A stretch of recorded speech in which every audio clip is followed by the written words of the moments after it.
Assalamu alaikum wa rahmatullahi wa barakatuh. This is you and peace out to the rest of you. It is the blackest heart, the blackest mind, the blackest man on social media, signing black in and shining again, asking you to hit the share button because the message is more important than the messenger. And you can see from this, you might guess that I'm going to talk about colorism, but actually, I'm only going to touch on it. More so about the fact that that's not the answer to this, that like you may think. It's not really about the colorism, it's more about the red pill. See, the only thing I can say about that in this case is that really it's not the lighter skinned black woman or the darker skinned black male that has the most privilege in the community, although people have asserted this. Truth be told, the most privilege in the community extends to the matriarchs and the gynocrats. Now, when I say that, I'm talking about the opposite of Florida Evans.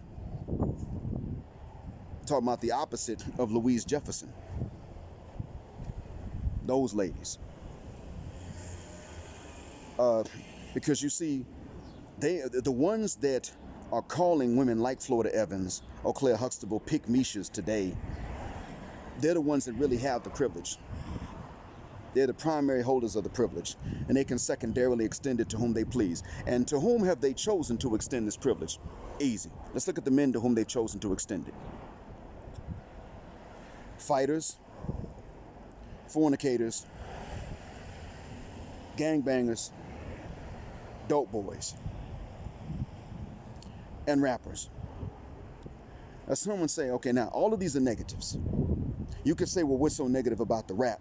Here's what it is.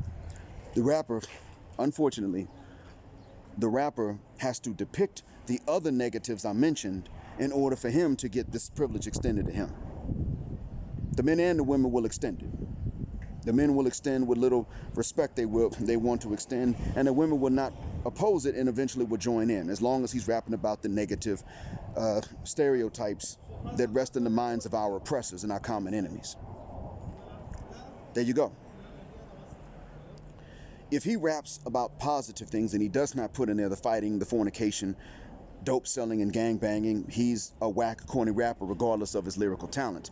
Rakim was an exception. Sometimes he had to promote some fornication himself. But for the most part, no, you ain't gonna come with this positivity or even the lack of negativity and get that respect, which has to precede the privilege. That's how the privilege really works in our communities. So yeah, man, you know, that's why it is that we gotta be, I would say, tough and militant with them, red pill, so to speak. I listen when they talk about colorism because people can bring up some valid points. Most of the black community does not want to kick out light-skinned people. Most of them actually aren't for this kind of division. A minority they do make up what we call the colorist and crybabies, and they want to push lighter-skinned black folks out, and they want to recategorize and not split reparations and that kind of thing. And they want to make assumptions about how easy we've had it. And oftentimes their commentators are even worse than the hosts are, the channel owners. Oh, they can be vicious as hell. But in terms of who actually holds the privilege, the colors and crybabies are just a part of that holds the privilege. The ratchet matriarchy and gynocracy holds the primary privilege. And they don't even secondarily extend it to the ones they call the pick-meshas. And all you got to do to be a pick-mesha is not drive your man away and appreciate what he tries to do for you. Nothing else is required. That's it. There you go. Now we understand how privilege actually works. And see, that's one of the reasons I can't wait to go back to visit the States. It ain't going to be this year, but maybe 2021. I can't wait to go back just to visit, largely for one reason. I mean, I never can wait to go back so I can see my kinfolks and relatives, but the extra thing I want to do this time is I want to walk into the masjid. Specifically one where they follow Elijah Muhammad's son, Rahimahullah. He passed away. I can't wait to go there. And when I go there and they say, oh, black, we ain't seen you in a long time. Where you live? Now I'm going to answer them and I'm going to tell them, oh, I live in the Gulf. I live with the Arabs. And when they say to me, well, what made you go there? Because, they're against Hijrah. As pro-black as they used to be, they love to say, we American, and this is our home. Not because they earned it, because our ancestors earned it. They just want some patriotic stuff. And I'm getting sick of them. So I'm going to say, I got sick of these white folk. That's what. So you went from the back of the bus to the back of the camel, brother. I see. No, not at all. I'm going to tell you. And when they ask me, so what you, because they're going to ask me this. They're going to say, you married one of them Arab women? I'm going to say, no, they ain't black enough for me. They not pro-black enough for me. They respect America and respect white folk a little too much for my taste. Kind of like some other people I know. No, see what it is that I married a woman who comes from a culture where Pookie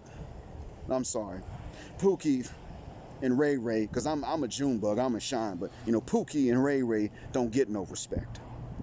I married a woman from a community like that.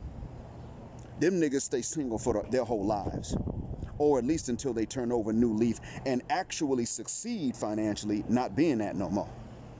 That's why I married. Yeah. I married somebody that's better. It doesn't matter who I married, actually. I married somebody that's better than the Western black woman. That's what I'm going to tell them. And I'm going to leave it at that. Actually, I'm going to tell them, and the last thing I'm going to say to them is, and I came back here to tell the men, the young guys, to do the exact same thing I did. I came back to tell them to leave alone the Western white and the Western black woman alike, even the Muslims. Brother, I got daughters. Exactly. And when was the last time you actually approached a man on behalf of your daughter? Whether she asked you to or not. When was the last time you approached a man on behalf of your daughter? Why should I, brother? If he's interested, he'll come to me. And see, my answer to that is, what that means is, since you got daughters and you know that the legal system is set up on their behalf, men should just accept that and subject themselves to that disadvantage. That's really what you're saying. That he should walk up, he should come and approach her and you when he has a very low chance of her even saying, I'll marry him, he's my type. And if she does say that, he has a very high chance at that point of her filing for divorce. And if he is a responsible provider as a Muslim man has to be, and he's maintained her lifestyle through, let's say, however long it takes to become eligible for alimony, she's going to wait till that year, then file, and then take him for alimony. That's really what you're saying, brother. That this bad deal for men is something that these men are not only supposed to accept, but actually go and actively seek out.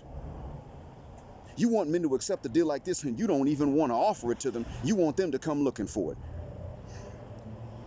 Something's wrong with you, man. I don't know how you can bow your head 5 times a day and get that extra blood rush to the brain and still be that stupid. Because I, similar to the Messiah, peace to him, I did not come to bring peace but a sword. Not because I hate you, but because truth has to be separated from falsehood. I came, like he said, I am here. Or like he was quoted in the in the New Testament, to have said, I came to turn father against son, brother against brother, daughter against mother, sister against brother. I came to divide with the truth. If you insist on holding to falsehood, I came to divide other people from you, the ones you love the most, and open their eyes first. I came to make sure that the people of falsehood of any type, knowingly, are isolated and by themselves. I hope that one day this message will not be necessary anymore. I hope one day it will be irrelevant. In the meantime, I hope it helps. And I mean that from the bottom of my black heart. Black heart, black mind, black out. Assalamu alaikum. And black heterosexual male power, especially for the broke dusties, specifically because Sophista Ratchet don't like it.